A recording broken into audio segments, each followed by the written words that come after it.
Bueno, en principio qué bueno escuchar voces nuevas, ¿no?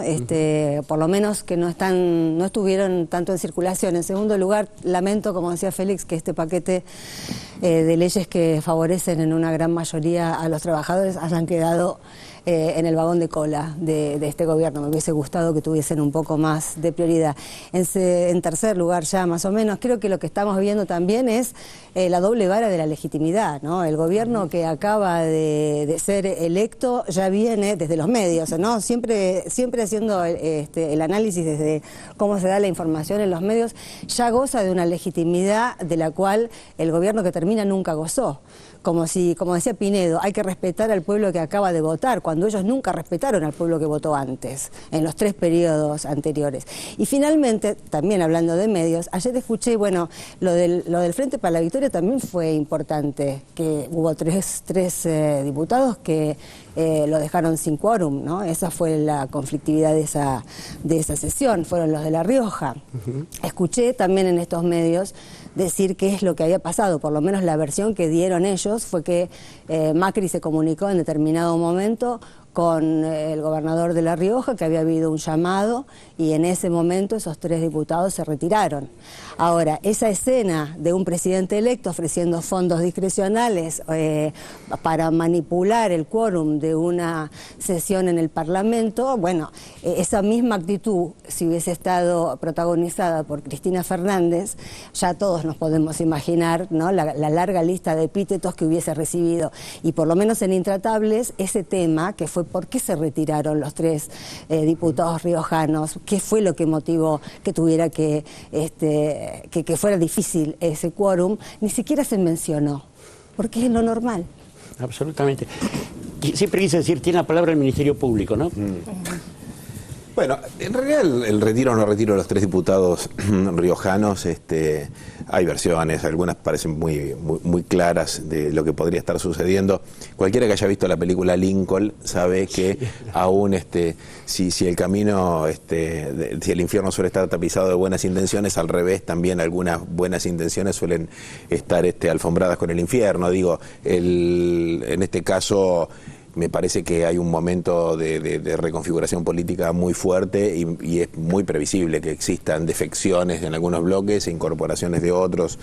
A mí me parece que esto es lo que hace apasionante para un tercer observador y también dramático, lo que pueda llegar a suceder en la vida parlamentaria en esta etapa. Yo, digamos, me gusta hacer eje en una situación que no me parece menor. El sistema parlamentario argentino mostró mucha fortaleza contra lo que se cree durante la crisis del 2001. Nuestras leyes de acefalía, digamos, la ley de acefalía que rige el sistema de solución en situaciones muy críticas, como es la ausencia de un presidente o un vicepresidente, alcanzaron para sostener, junto con la dinámica y la madurez política de los actores de esa etapa, la institucionalidad en un momento de una profunda crisis política y en una extrema crisis económica y social. En este sentido me parece que es un momento en un sistema presidencialista, hiperpresidencialista, como lo es el sistema argentino, que con la reforma del 94 no solo incorporó reelecciones que te dan la posibilidad de 8 años de mandato, sino el veto parcial, que es una herramienta para incidir fuertemente sobre los consensos parlamentarios que antes no existía. Digo, este sistema tan presidencialista tiene un cierto esbozo de protagonismo parlamentario que puede darle a esta nueva etapa una sustancia y una riqueza que no veíamos. Santi Palma. Y pensaba que, digamos, observamos a un gobierno que llega con la promesa de mayor diálogo en todo orden, y pasa por alto que el lugar del diálogo principal en una república democrática es el Congreso. Por supuesto que todos tienen el derecho a no dar el quórum, eso también es parte de la lógica política, pero es llamativo, y no es la primera vez, pero digamos, también es llamativo que tanta histeria, ¿no?, con este ejemplo. Y después pensaba también la cuestión de bueno, cómo se estuvo trabajando, cómo se estuvo visualizando el hecho de que el oficialismo tenga una mayoría en ambas cámaras. Se lo pensaba como una escribanía, ¿no? Esto de, bueno, el Ejecutivo manda y ahí votan casi como autómatas y zombies, ¿sí? Lo más natural es que seguramente el bloque oficialista vote lo que indica el oficialismo ejecutivo, digamos. Generalmente debería ser así. Pero digo, es interesante porque a veces hay como un prejuicio liberal muy curioso, y es esto de que el mejor escenario posible es un escenario en el cual no haya mayoría y haya múltiples minorías, porque se supone que las múltiples minorías están obligadas a negociar, que sería la situación que vendría ahora, digamos, ninguno se impone por sí mismo. Pero ya empezamos a ver en realidad el discurso antipolítico, que es el mismo. Era antipolítico cuando decía que en las cámaras hay una escribanía, y va a ser antipolítico ahora cuando digan, bueno, esto es tranza. Mariano Barrio, creo que no salió en el informe, pero yo ayer vi un pedacito, él decía, bueno, que finalmente es eso. ¿Viste cómo es? Te dan una, y entonces vos votás y después te dan otra y te la saca, o como decía ahí, te dan una frutilla pero por adentro te mandan. Ellos lo hemos escuchado también a lo largo de los últimos 30 años, ¿sí? Esta cuestión de, bueno, ahí se transan, ahí se negocian, ahí el teléfono levanta y el gobernador le dice, yo te doy una autopista y vos me das eso. Ahora, la conclusión es que en ambos, ¿sí?, lo que sucede ahí, digamos, es criticable en términos de la política entendida como eso, como la negociación, como una representación que se autonomiza de sus representados, etcétera, etcétera. No, pero la política es eso. Claro. A ver, digamos, los que tanto se quejan por las mayorías, recordemos que los países que ponen siempre como ejemplos, los que son tanto monarquías como repúblicas parlamentarias, se gobierna con mayoría parlamentaria. Forman gobierno.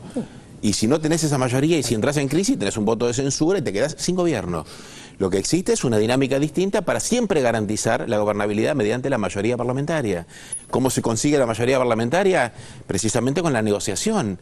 Institucionaliza que muchas expresiones converjan en distintas fuerzas, y muchas fuerzas nunca sean las fuerzas hegemónicas en la política nacional, pero sí puedan, junto con otras fuerzas, formar gobierno muchas veces. Lo vemos todo el tiempo, sucedió en Portugal ahora, hace unos pocos días. De manera que nadie se sorprenda. Digo, la democracia no es la suma de las minorías. La democracia es el gobierno del pueblo que se expresa con el gobierno de las mayorías, bajo una u otra forma. En cualquier circunstancia, nos guste o no nos guste. Y eso que se llama despectivamente la tranza, es la negociación política por la cual se consiguen los objetivos. Y la negociación no es utópica, metafísica, no es un seminario de filosofía, es de intereses, y los intereses son legítimos. Si el senador por una provincia, digamos, tranza una ley contra beneficios para su provincia y concede, está fenómeno. Y si el lobby está, digamos, de los demás intereses está inscripto en un sistema, eso es legítimo. Una cosa, digamos, es la negociación espuria o la ilegalidad, y otra cosa es la negociación que es el ágora, digamos, es el lugar donde se produce, la cocina donde la política se produce. Lo que pasa es que ese discurso presuntamente moralista es un discurso profundamente antipolítico. Es el discurso donde se quiere que los representantes del pueblo sean meros, digamos, actores de un show en donde no se discutan intereses, donde no se representen sectores concretos de una nación heterogénea como es la nación argentina. Si un senador de una provincia representa férreamente los intereses de su provincia, o un diputado representa férreamente los intereses del pueblo, que en definitiva es el pueblo de la provincia porque es el distrito por el que fue electo, está muy bien que eso sea así, porque la otra alternativa es que represente a las corporaciones o a las empresas que le pagan.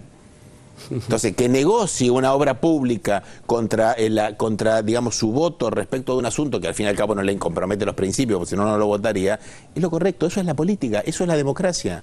Lo que sucede es que este discurso presuntamente de modernización y de la etapa superior de la política, donde todos somos amigos, es un discurso integrista. Claro. Es el discurso de la política como espectáculo, de la sociedad del espectáculo. Inmediatamente atrás del telón de esto está el abismo, ¿no? Sí, deberían ver esa película Lincoln que recomendabas, que a ellos no les molesta, y ahí dices,